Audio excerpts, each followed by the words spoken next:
இன்று அமைதியை இழந்து ஆவிக்குரிய வளர்ச்சியும் சரீர வளர்ச்சியும் குன்றிய நிலையில் காணப்படுகிறீர்களா? ஆவியானவர் அதற்கான காரணத்தை உங்களுக்கு உணர்த்த ஆசைப்படுகிறார். நீங்கள் பலரின் நற்பெயரை கெடுத்து நீங்கள் சென்ற இடங்களிலெல்லாம் சமாதானத்தை முறித்து பல உறவுகளை உடைத்திருக்கிறீர்கள் என்று ஆவியானவர் உணர்த்துகிறார்.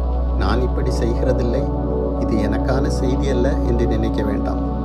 எப்போது செய்திருக்கிறீர்கள் என்று கேளுங்கள்.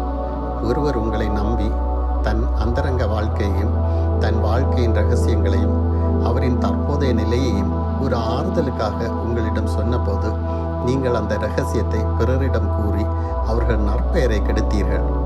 இது சிறிய காரியமாக நீங்கள் பார்க்கலாம், ஆனால் பரலோகம் இதை கொலையை விட பெரிய குற்றமாக பார்க்கிறது. உங்கள் நண்பருக்கு உங்களுக்கு நெருக்கமான வேறொரு நண்பருடன் மனஸ்தாபம் ஏற்பட்ட போது இருவரும் உங்களை நம்பி தங்கள் இருதயத்தின் விம்பல்களை உங்களுடன் பகிர்ந்து கொண்டார்கள்.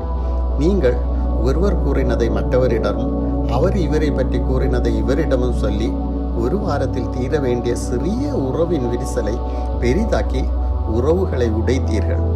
குடும்பத்திலேயும் வேலை ஸ்தலத்திலேயும் ஒருவர் தவறை அவர் இல்லாத போது மற்றவரிடம் முதுகுக்கு பின்னால் பேசி சமாதானத்தை முறித்தீர்கள்.